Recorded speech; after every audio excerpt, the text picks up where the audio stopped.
Hey everyone, I'm making the pesto from our Pesto Pizza with grilled chicken. This is in our July meal plan. So I'm just going to show you real fast how to make the pesto. You can easily buy pesto at the grocery store. There's nothing wrong with that. You just got to check the ingredients when you buy it from the shelf.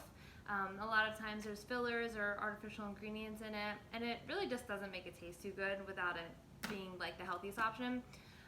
And you can also buy pesto if it's in like the salad bar option. I know Wegmans is a great place where the olives and like the roasted peppers, like that area is, and the cheeses. So you can check your grocery store, see if they have it pre-made. But really, it's probably gonna be pretty expensive. I know it's when I go and get it, they price it the amount of like the olive bar, and it's like, I don't know, $8 or $9 a pound. And you know, it can easily add up. So this is a really great, inexpensive, easy, delicious way to make it without any artificial fillers. All right, so the first ingredient is our 1 cup of basil, and I have it here. And I feel so bad. I picked up all the leaves off of my basil plant here, but I picked up this plant, and now I can just water this and it will grow back instead of just buying a bunch of it and then that being the end of it, which is pretty much the same price. So I have our cup of basil. I'm going to add that to the food processor. And you want to add spinach, about a half a cup to a cup of spinach. I'm going to add that in. Okay. After that, we have 1/4 cup of extra virgin olive oil. Okay. Let's pour that in. Easy enough. After this, we have our 1/4 cup of walnuts. This is just chopped walnuts here, halves and pieces. Okay. Perfect. And we have 1 juice of lemon. So I'm just going to take my lemon, I'm going to squeeze it over my finger so that none of the seeds go in. And this adds a nice brightness to this. And I know that a lot of pestos call for pine nuts, but if you notice, and really when I made my cookbook, my Simple Balanced Eats cookbook, and all the recipes that I make really, they don't call for ingredients that you would only use like maybe once or twice or highly priced items.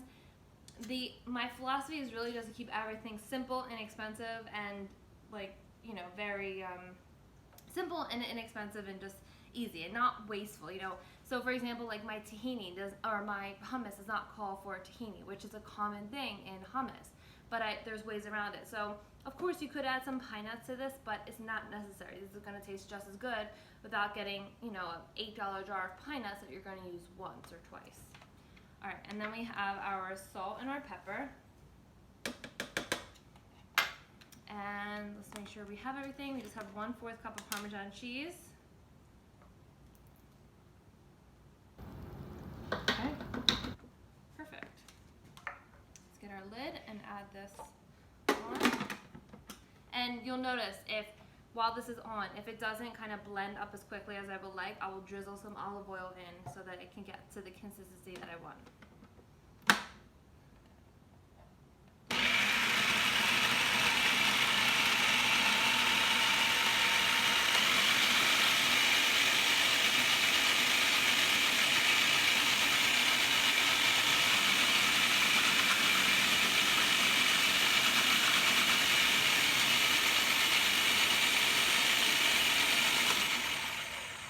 Okay, so this looks pretty good. Let's get this out of the way. And so with our pesto, so it looks like this. This is a really healthy, delicious sauce. You can add this to pasta. We're using this for pizza today. But it should coat the back of the fork, not be too runny.